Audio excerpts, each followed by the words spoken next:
on this note, I think we should open the floor to discussion. I can already see a question here by Laszlo. Yeah. Thanks. Marek, I share your emotions, but not your conclusion. Just in the defense of the organizers.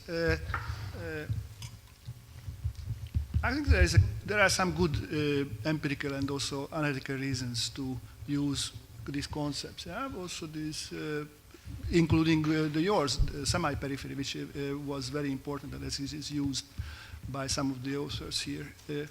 Now, empirical is that since the 1970s, in European policy documents, you find these kind of expressions. So the southern question is mentioned already in 70s in Europe. Ireland is called in the 70s the Mezzogiorno of Europe. Werner report and the others. Also, both in the southern enlargement, the eastern enlargement, the EMU. This is part, or the structural funds, when the cohesion policies were made, also these kind of concepts were used. And the problems that they tackle is how to, so to say, reduce disparities, developmental disparities, disparities in competitiveness, and then also broaden the beneficiaries of reform, so bringing basically to the level of the European levels, also social indicators. And you find that also in lots of national policies, national developmental plans that were created in the last decade. So empirically, this is there. And then analytically, the core periphery. You said something that this is paralyzing, or it's perhaps a very early version of it might have been, but the real renewal of this concept, good 45 years ago by Cardozo and Faletto, was about agency. It's trying to find in the global economy room for agency, define where are possibilities for change. And that was really about how to create policies in the periphery or semi-periphery to move away or move in the direction of that. And that's also part of this. The new thing is, and that's with the EU that has to be mentioned, is that the EU is now seen as an agent itself. Whereas in the old core and periphery literature, only the domestic agency was relevant. Here now, the EU becomes an agent, and it has to be praised, actually. That is, if you look at, for example, backyard management in Europe or in the US, or also in America in general, then there is a dramatic difference. There are not too many Latin American countries or nations that would love to die to join an FTA that has also the US in itself, whereas what we see in the Kiev, that FTA makes a big movement. So.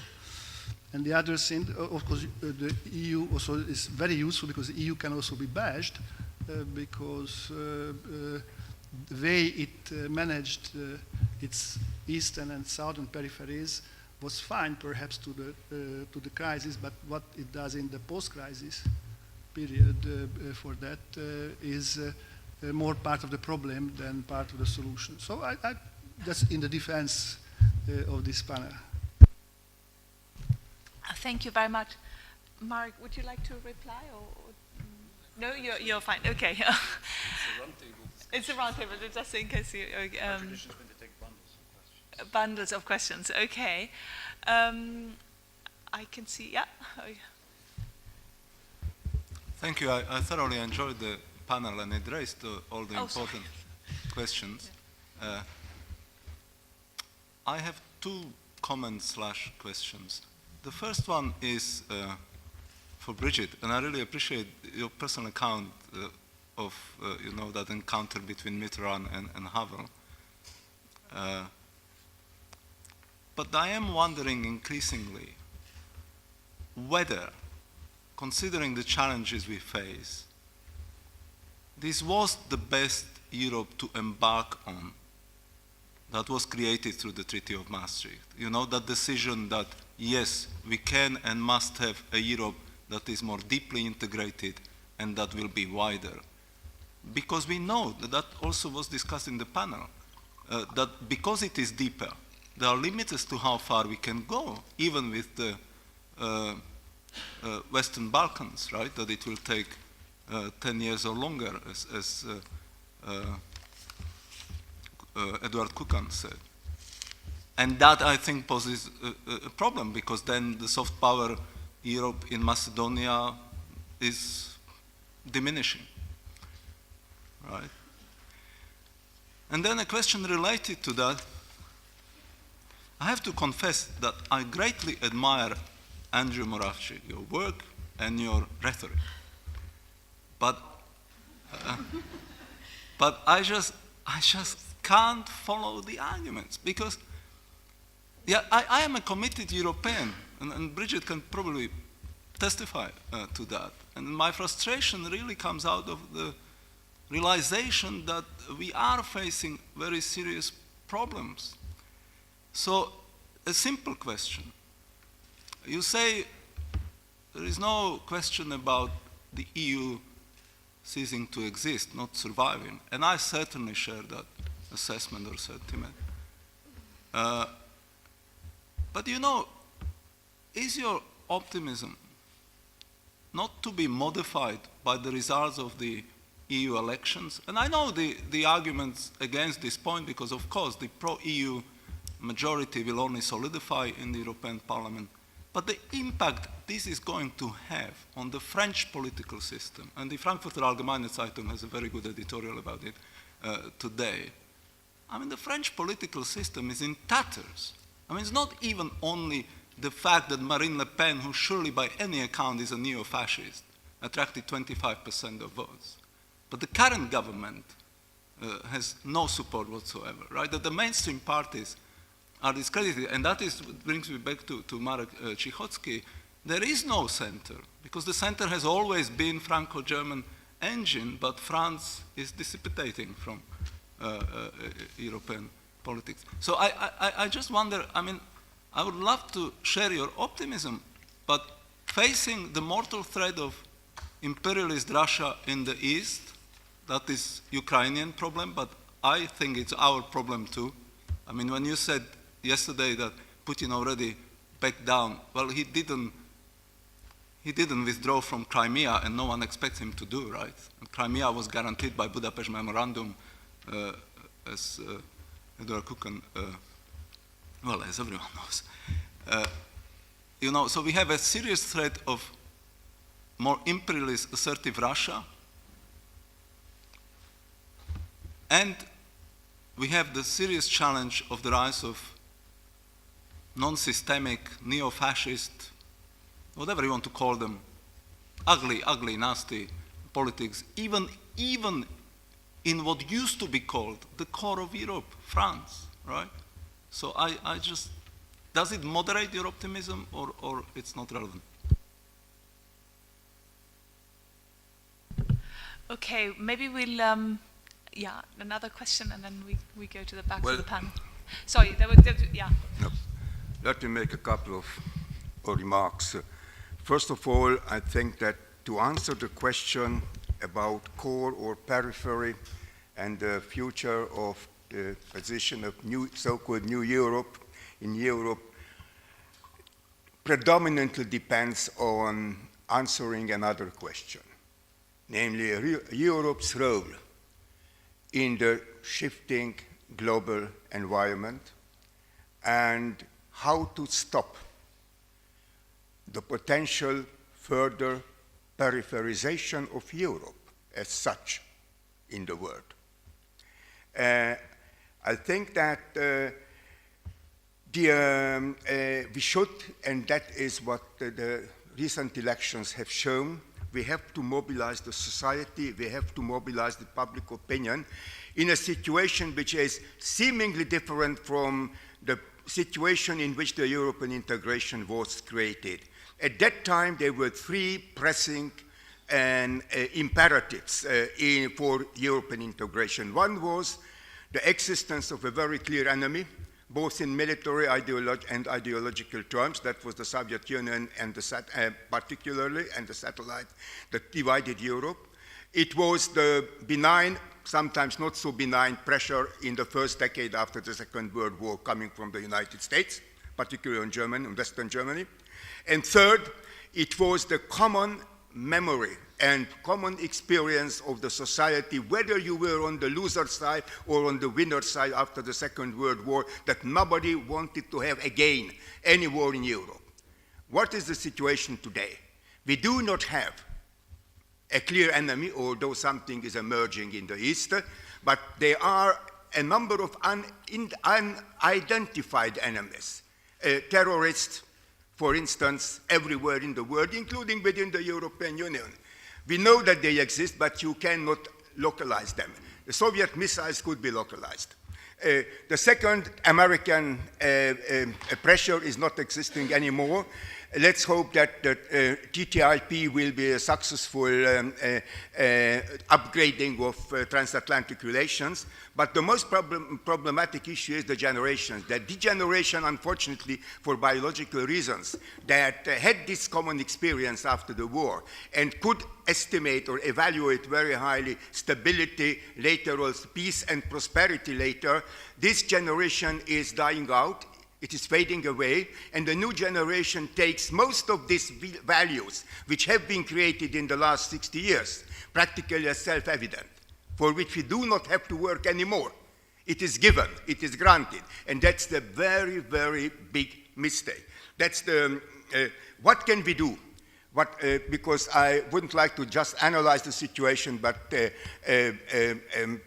throw into the discussion two proposals. One is, I think that 30 years after the paper, the document written by Cichocki for the law in order to support the idea of a single market, we are again in a situation in which another paper, the cost of non-EU, the cost of non-Europe, should be rewritten. It is not very difficult. And the second is, we have to create also a more positive vision and realistic vision for Europe, which is much more than what has been formulated in the founding treaties of the European integration, namely the finalité politique. It should be much more, and for that I would like to borrow the word from the American political literature. That's mission. What is the mission of Europe in the 21st century? I am sure we could find a number of very special and forward-looking European characters, features, which could be summarized in a relatively short paper and hopefully positively discussed also with large part of the population. So that's the first. The second is concerning the Western Balkans. I would not like to make any speculation concerning the date. I was extremely, when I was part of the Hungarian preparation, and we were very disappointed with, without having any date, even in 2001. And then I made a big mistake because my calculation was that we will join the 1st of January, but please do not ask the year. Now, we did not join the 1st of January. It was the 1st of May. So I wouldn't like to make such kind of speculations. Anyhow, I think that it will, to a large extent, the speed and the quality of the Western Balkan integration into the European Union will not only depend on what these countries have to do, it will also depend on the situation of the European Union in the world, and also the relations of the EU with other third countries or groups of third countries. What we see at the moment, and I will be very frank, I wish I were not right, that the European neighborhood policy, both pillars, the southern, the Arab one, and the eastern one, is a complete failure. It does not work It cannot be continued in the same form. And the question is, if this is a failure, will this failure accelerate the integration of the Western Balkan, or will it block the Western Balkans accession process? It is an open issue. Sorry for being too late. If we allow me just one more remark on periphery. If we do not have a core, and I tend to agree more and more, at least we do not have the traditional core, then it has not very much sense to talk about periphery. I prefer to talk about multi-speed and multi-level European integration, where some countries belong to the multi-speed Europe, speed of development is different, some others to the multi-level one, because the inherited level of welfare, social policy, social balance, etc., is of course working for a long time still. Now, we have very different interpretations of this multi-speed. We are very different concerning GDP per capita terms. We are very different concerning the structure of our integration into the EU. One example, after 33 years of membership, Greek exports to the European Union are 1/4 of the Hungarian and 1/5 of the Czech exports. And do not ask me about the structure. There is a tremendous difference in the structure in favor of the Central European countries. We have a different dynamism of sustainable growth. We have different social balances. The geography is different. Institutions are different. But public opinion is a very important factor. What has happened in the elections to the European Parliament a couple of days ago, and that the participation rate in the new member countries was definitely the lowest. All of them, even the Hungarian, was less than 30%. I'm sorry, this is to some extent, and I don't have a better word for it, it is a self-peripherization of some of the member countries. Maybe you want to come to an end, because we have a little bit short of time. That is practically the end. The last point concerning periphery or multi-speed Europe is to what extent, what is the role of democratic values? Europe is not only an economic integration. It is an integration based on democratic values, so that the window should be left open for everybody for going to the next stage, but the window has to be closed to all those who present anti-EU behavior within the European Union and may undermine even the current pillars, still existing pillars of the Union. Mm-hmm. Thanks very much. I think we will have one more question here, and then I think we go back to the panel, because there were so many different points raised. Thank you, and I have questions even. I just have one little comment to what Brigid said. I think it's really interesting and important to remember that period from 89 to 92. And I always think that one of the great ironies of that period is that it was the French who were the most hesitant to enlarge. And I remember coming back from the Velvet Revolution. It was January 1990, and I was a student at Sciences Po. And I bought Le Monde, and there was this big article on the Confederation, an interview with Mitterrand. But then the following year, in 91, when they were negotiating the Europe agreements, it was the French who insisted on the most protectionism.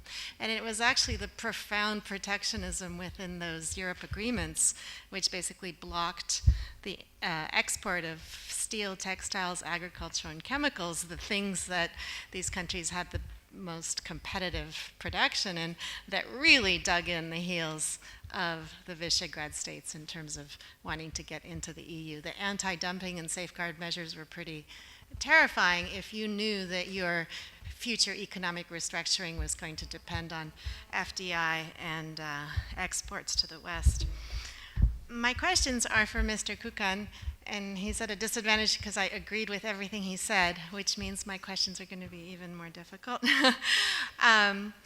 My first question is about Bosnia, and I recently wrote an article about Bosnia, which was very depressing because my conclusion was exactly the same as yours, which is that essentially there are no sticks and carrots that are going to work with elites who love the status quo, right? Whether you're Bosniak, Bosnian Serb, or Bosnian Croat, if you're a political leader right now, you like things the way they are.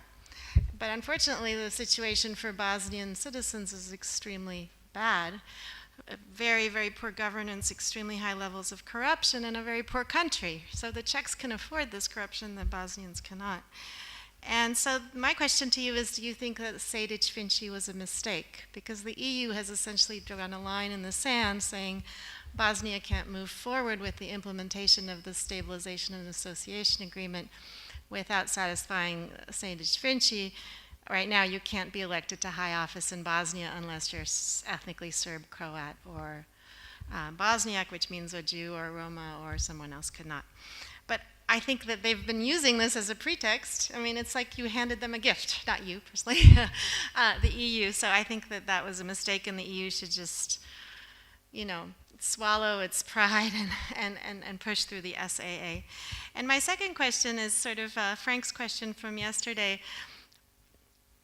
You know, you were very much part of Slovakia's accession to the EU. What do you wish that the European Union had exercised more conditionality on vis-a-vis Slovakia, right? And do you think that they've actually improved vis-a-vis the Western Balkans? So, for example, rule of law or the judiciary.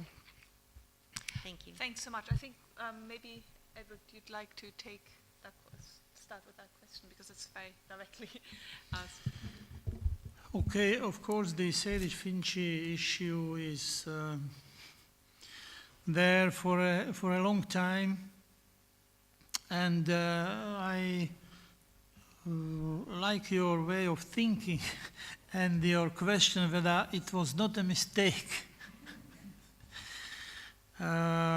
There was discussion about that in the last year of the European Parliament. There were differences between Baroness Ashton and Commissioner Füle on that very issue, because more and more the voices were heard that let's put away Sejdić-Finci because it was really blocking. You know, the position was very strong that unless this issue is resolved, there will be no more movement forward. And maybe we shouldn't have been so tough about it. But you know, it's a matter of principle. I remember one discussion with the presidency of Bosnia and Herzegovina, and Radmanovic, he was telling us, why are you so strict with us? Close one eye or close both eyes and let us, you know, move ahead. And we didn't like it, you know, and he meant it seriously. So my answer, I like straight answers.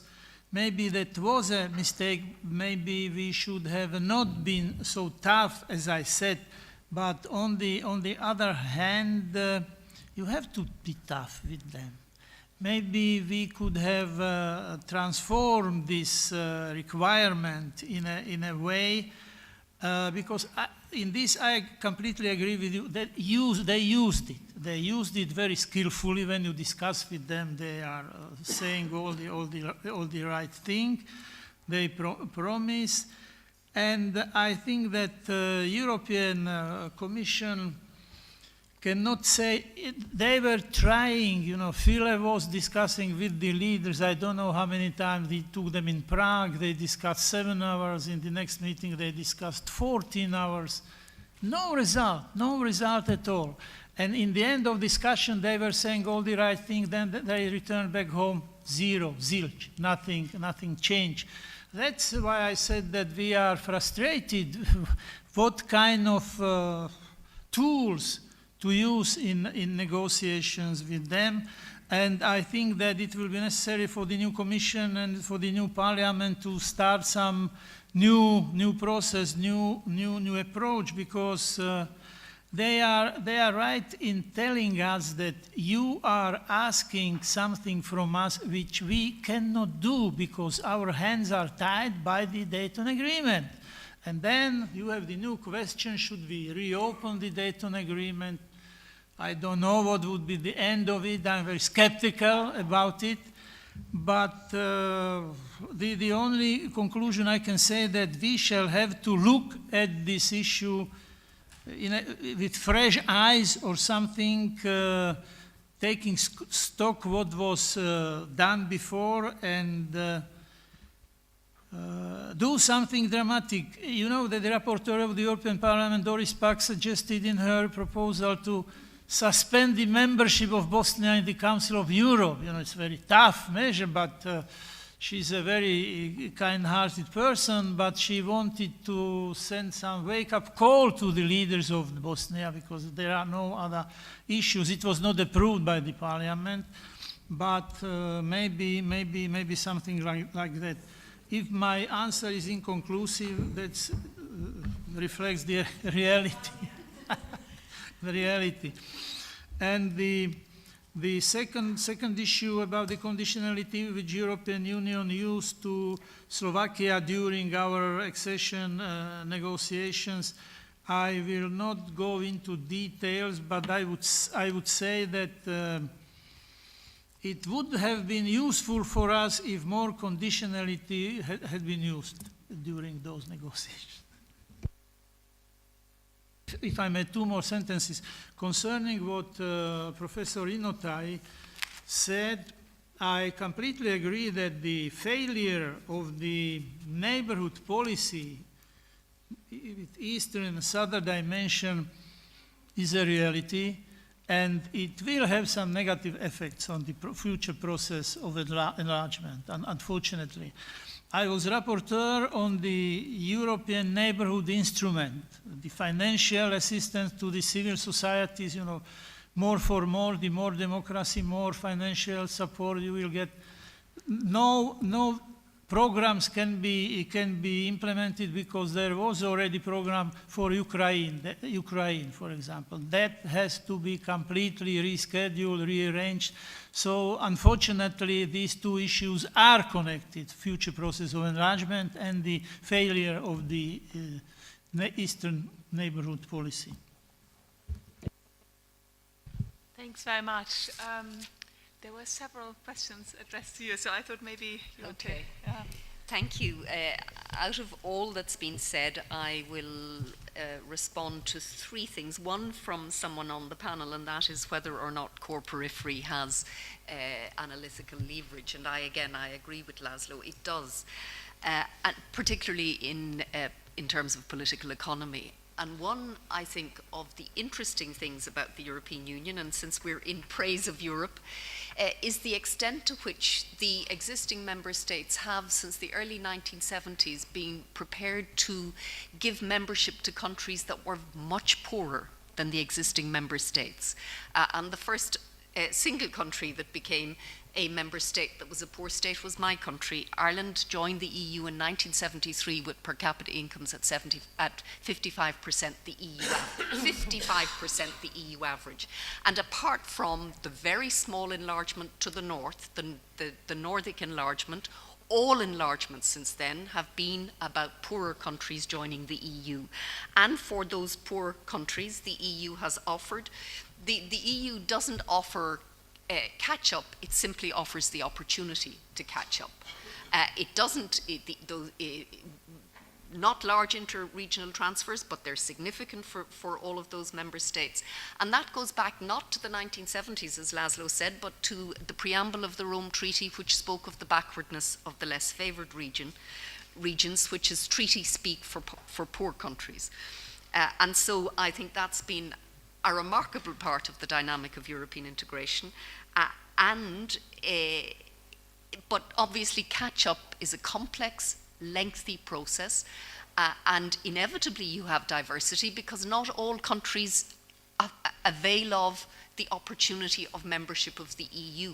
And the country, in my view, if you had to say which country of all of those countries didn't avail of membership, then Greece is probably the exemplar. So I would say it has analytical purchase. In a second sense, it's used in the EU, and that's in terms of political discussion about something called Core Europe. And again, Kerne Europa, the Schäuble-Lammers paper of the early 1990s, and it's always used when there's a desire by an avant-garde, a hesitancy about what's happening. In my view, it has very weak political, it's very unlikely that you will get what I call a hardcore avant-garde emerging in the EU. Although, and this is a question to Andy in terms of EMU, I think the existing euro area isn't stable in terms of its policy balances, and there will be more. I'm not sure much more, but there will be more in my view, and it's the only area where I think that you'll see further instruments, as little as necessary, but in my view there will be more. It won't be fiscal federalism, but there will be more. In terms of Stefan's question about that Europe that was the Maastricht Europe, to use a short term, I think that one should not in any way conflate the Eastern enlargement with the Maastricht Treaty. The dynamic that led to the agreement on the single currency, in my view, started much earlier. It came from one market, one money. It was the market, and there's a tendency now to say EMU was all about politics. I never accepted that, and I don't accept it. I don't accept it now. Now, of course, a single currency was a gamble. It was an experiment, and it was probably reckless in terms of the countries that joined, because certainly an EMU, a single currency, which was a greater Denmark zone, would have been, in my view, a very stable currency entity. But the one we've ended up with is not optimal in any sense, other than now that there's such a deep level of mutual vulnerability that I'm afraid this is one marriage with no divorce. And so the question is, how can this be managed? Because there are very serious problems now within the euro area. And then finally, back to the euro agreements of the early 90s. I think obviously when a country or group of countries apply to join the European Union or aspire to join, they're in a very asymmetrical relationship with that strong entity that is the European Union. But I think a reading of the enlargement to East Central Europe that is all and only about the power of the EU and doesn't pay sufficient attention to the way in which the aspiring member states really claimed membership as the only option that they would agree to, I think is to misunderstand that period of European history. On the Cichocki report, The Costs of the Non-Europe, it's a wonderful title. I think the data wasn't so hot, but that one has to say that the title was very catchy. Thank you very much. Maybe Andy, there was from Stefan Auer, rather, you may want to respond to that. Yeah, I don't. I mean, it's hardly over optimistic to say we've reached a medium-term plateau in European integration, but I don't think the issue is optimism versus pessimism. It's rigorously specifying what you're going to be relatively optimistic about. So I don't see any fundamental conflict between widening and deepening, because the problem in the Western Balkans, as Milada just pointed out, is was Mr. Kuchik pointed out, is on the ground. It's not the euro or foreign policy or Schengen or any of this other stuff, because you could finesse that conflict. It's on the ground, and that's the argument I made, that there's going to be a conflict there. I also don't think there's a fundamental conflict about democratizing the EU. So 20% of the people vote for anti-system parties in European elections. That's been true for I don't know how many decades. They always have. And European elections aren't about the EU. So, what should I draw about people's opinions about Europe from that? I don't know. We'll have to see when the data comes in. it's foolish to politicize European elections because they're not about Europe, and then people draw misleading conclusions. But I agree with you about one thing. So this is where we're sort of getting precise about what the issue is. The issue is, and I do think this was to some extent reflected in the elections, the issue is there is one bad policy in the EU that is dragging everything down, and that policy is the euro. This is a bad policy. There is nobody in the European Union now that will defend this policy as it was initially constructed as being a very good policy, as being certainly not as an optimal policy, and most people don't even defend it as being a policy that they would have chosen at the time over the status quo, right? Now the argument is, well, now that we've chosen it, staying with it is better than getting out of it, which is the kind of argument that, you know, Americans make about wars. They get into war like Iraq, and everybody says 4 years later, that was stupid, we should never have gotten into that war. But we have to stay in it because now that we're in it, it would be more costly to get out of it. And so then we stay in it in America for another 8 years, killing lots of people. You know, well, this is the kind of argument that people now make about the euro, which is you're in this situation, which you shouldn't have gotten into in the future, everybody agrees, and which is costly in the present, everybody agrees, but we're stuck, right? Well, that's a pretty bad argument for a policy, but in any case, that's the argument that's made. The argument against it, the best argument against it, I think, is not just that it hurts people, that's a bad argument, but the best argument in this context is a federalist argument. It drags down Europe. So the classic argument made is we need the euro because it's the European policy with a capital E, right? But the real world, the reality of the situation is exactly the opposite. This is a tremendously successful organization, the European Union. Its, you know, microeconomic policies are successful, enlargement is successful, its foreign policy is relatively successful. It has a positive impact on the world on net. It's, you know, does a lot of things well, and it's got this one policy that vitiates all of that in terms of the image it has in the world, in terms of public opinion. I mean, the drop in the trust in the European Union is phenomenal over the last 5 years because of this one policy. So all pro-Europeans should really think very carefully about whether they want to extend this policy in time or space, and whether they want to justify it in the way that they do. And in that sense, I do agree with you, but I think we should be very focused about what it is that's at stake here. And that's one of the reasons why I think Europe is at a plateau, because I think that issue really needs to be sorted out. And it's nowhere clearer than in this country. Thank you. I thought that was a very... Oh, yeah. Sure. No, I was just about to turn to you. Yeah. Because I only one point to what Laszlo said, because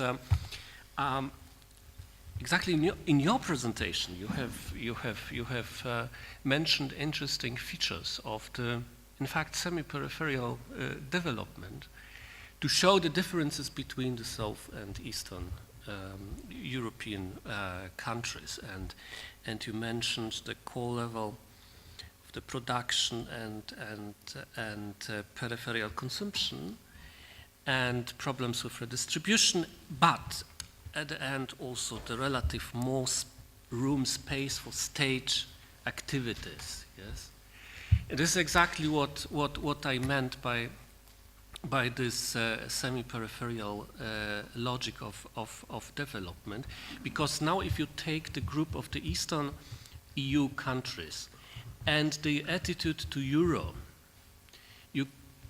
one could assume that the membership in Euro will of course affect this room for the state's activities. Yes, especially this euro we have now, which is in the construction. Yes, with new obligations, new mechanism, and new institutions. In fact, and I think that is exactly what affect the attitude to euro in the case of such countries like Poland. This is not only the constitution. Of course, constitution is very important, but this is, in my opinion, now not the key problem. The key problem is that you have among certain states in the Central Eastern Europe in the EU. You have countries which are willing to maintain this room because they see that the certain model of membership is coming to its end, especially with the structural funds, and they are looking for possibility to create their own mechanism of further development, which is not entirely rooted only in the financial assistance by EU. Yes, and that was exactly my point with this semi-peripheral logic. Thank you very much. I think we can take, let's say, a couple more questions. I can see 1 and 2, those 2, yeah. Would you like to go first? Okay, thank you. I'd just like to make 3 observations on debates that we've had in the context of enlargement and that actually are going towards non-debates. And it's also something that I take away from this conference here. One, as already Andy mentioned, is the deepening, widening debate. So that has been a big issue ahead of enlargement, claiming that, okay, you can either maximize deepening or widening, but not both at the same time. I think all the evidence that we have basically puts that debate to an end. What we've seen is that the continuous deepening of the European Union has not prevented widening, it has rather triggered widening.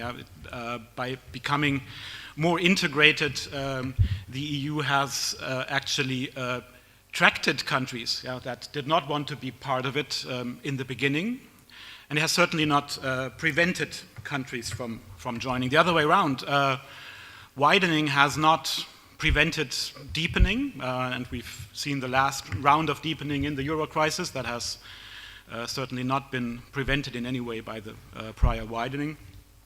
Here again, we've seen that widening has actually created incentives for further deepening ahead of enlargement, mainly in institutional terms. Then there has been, this is mainly on formal integration. There's also been that debate, okay, if you bring in those many new countries, your decision-making will be paralyzed, your compliance will go down the drain, all the data that we have just doesn't show that. So that's the first debate that I think has turned into a non-debate.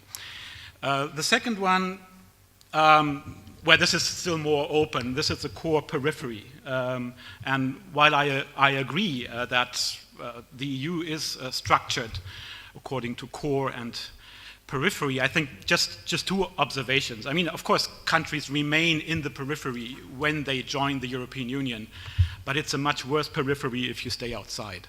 The second point is what enlargement brings is actually cross-cutting cleavages or core periphery structures. Countries can be in the economic periphery, but can be in the institutional core, and this is something that Mr. Kukan mentioned. Yeah? And you can be in the economic core, but in the institutional periphery, which is Britain. Yeah? My third point is, I think that's what I take from basically all the papers that we've heard. Yeah? Shouldn't this be the last conference in which we talk about the new member states? For 2 reasons. Yeah? I mean, first of all, I would wish that when we reconvene in 10 years, there will be other new member states that we will focus on. But I mean, I think what basically has been pointed out is how diverse these new member states are. And I mean, if you look at any kind of league table, institutional, economic, what have you, you will not see the new member states as one block on one extreme of these tables and the old member states on the others. It has become more and more mixed, and I think this process will continue. So we should be a bit more inventive and think of different categories rather than old and new.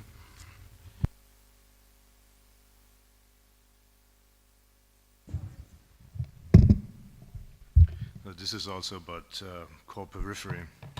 I will not say anything about periphery, but I want to say a few things about core. To me, it's been quite strange to hear that there would not have been a core of the European project, of European integration, or that would not be one at the moment.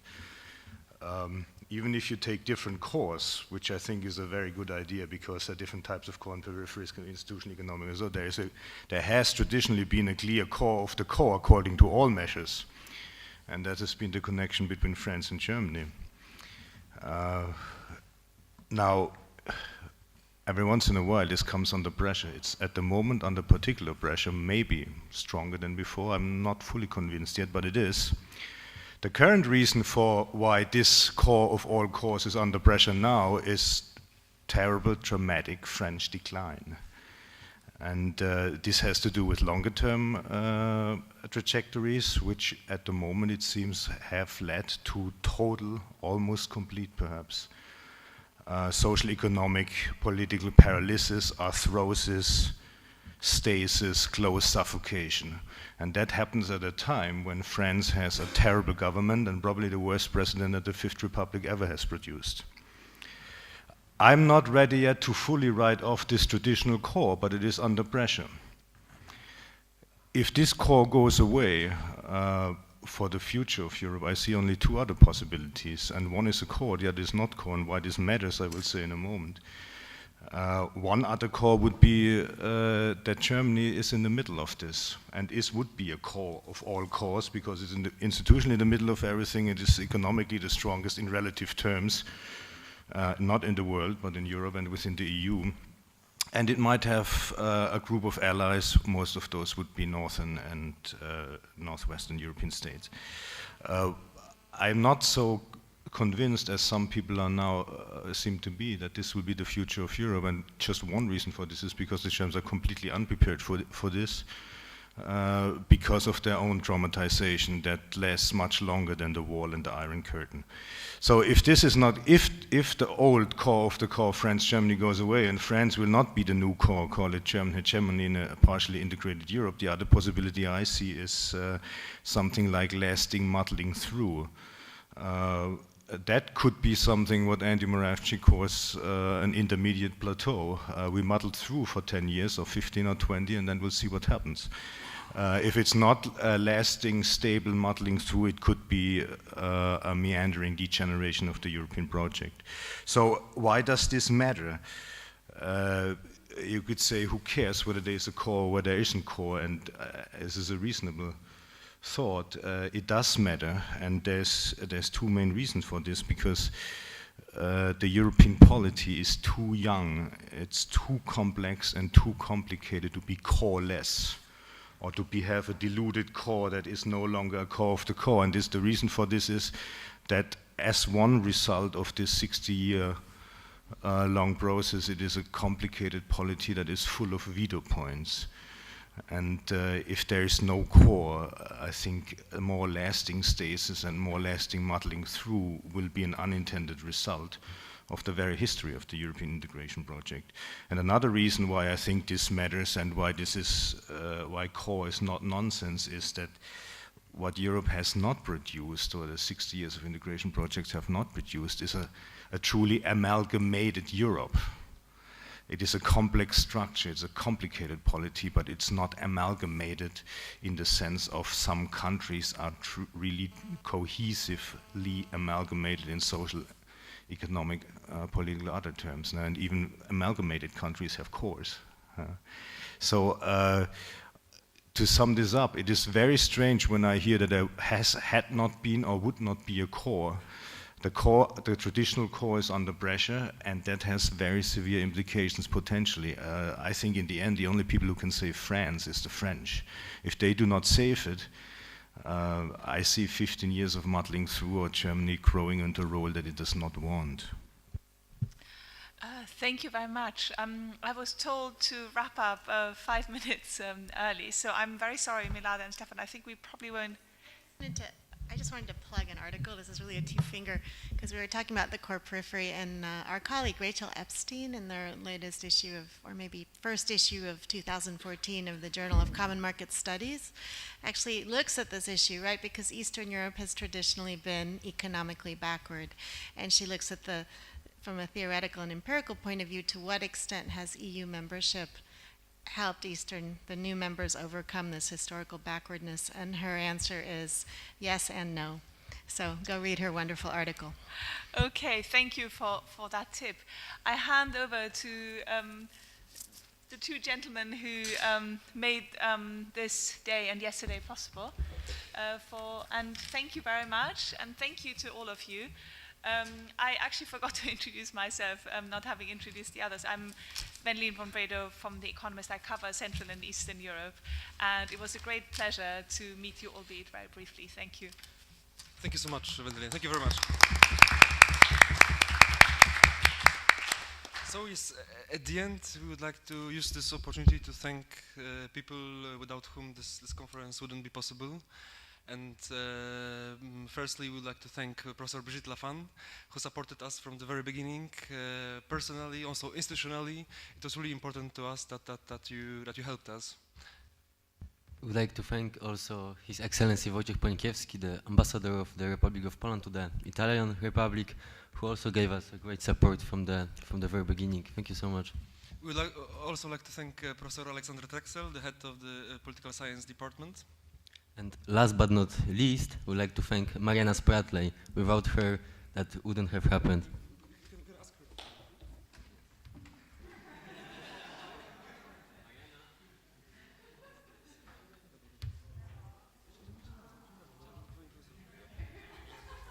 If Mariana is with us, we would like you to have you here.